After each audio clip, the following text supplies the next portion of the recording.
The next Jurassic World movie is moving forward. The cast is reportedly coming back, and there's already a leaked title. But forget the title for a second, because there's a tiny detail buried in the first movie, something almost everyone missed, that quietly tells you exactly what this sequel is going to be about. So let me start right there, with the stuff that actually matters. Here's the wild one. The entire disaster in Jurassic World Rebirth, the reason those mutant dinosaurs got loose in the first place, was caused by a candy bar wrapper. I'm dead serious. In the opening flashback, a scientist carelessly tosses a Snickers wrapper. It gets sucked into a vent. It jams the containment door, and the D-Rex breaks free. The single most dangerous creature InGen ever built, set loose by a piece of trash. That's not a goof. That's the entire theme of this franchise in one shot. Human carelessness, every single time. And it gets darker. Look closely at the D-Rex's cage in that scene. The label reads version 26, which means InGen tried to engineer that monster 25 times before, each attempt failing worse than the last. The writer basically admitted they should have stopped about 20 versions ago. It's not really a dinosaur. It's a corporate mistake they couldn't stop repeating. And this mutant obsession isn't random. Think about it. The Indominus Rex in the first Jurassic World, the Indoraptor in Fallen Kingdom, and now the D-Rex. Every era of this franchise ends up building a bigger, meaner hybrid that escapes. Kep said it best. He and Spielberg looked back at all those past experiments and realized those can't all have gone well. The D-Rex and the Mutodons are what failure actually looks like, the ones they hid instead of putting on display. The design is a deep cut on its own. Director Gareth Edwards said he built the D-Rex like a T-Rex designed by H.R. Giger, the artist behind the Alien, then crossed with the Rancor from Star Wars. That's why it looks so deeply wrong. 26 feet tall, 6 limbs, and a swollen head it can barely hold up, because in the story, its head literally never finished forming. Now here's where it all connects.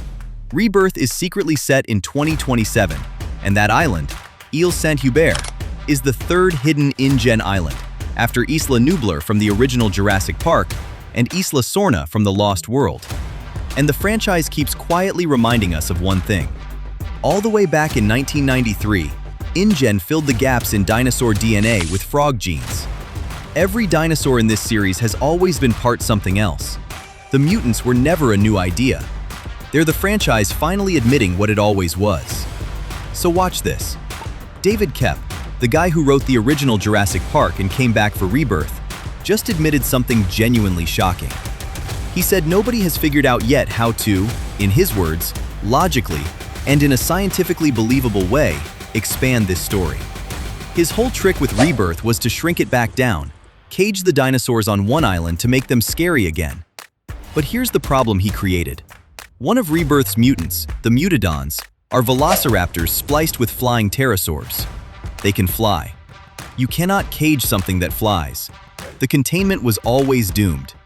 And the leaked title for this sequel, remember it, is Liberation. Something gets out. That is almost certainly your movie.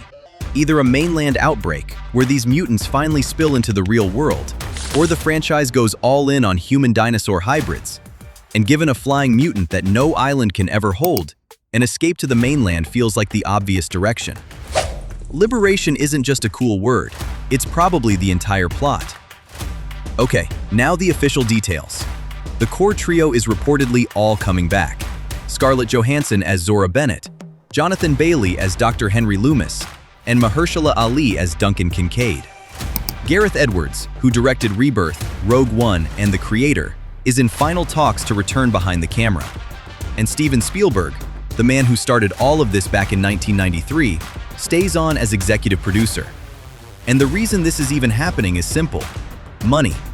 Rebirth made around $869 million worldwide on a $200 million budget, the sixth biggest film of the entire year, and it landed an Oscar nomination for Best Visual Effects. When a movie prints cash like that, a sequel was never a question of if, only when. And remember what these movies are actually about now. It's not theme parks anymore.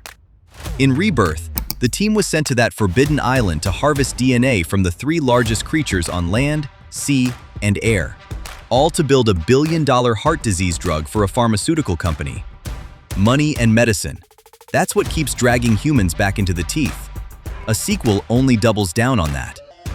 On the title itself, multiple Liberation domain names were quietly registered, which is what tipped everyone off in the first place. As for when, Universal has reportedly locked a release slot in June of 2028, with some insiders claiming they want to fast-track it to 2027 if everything lines up.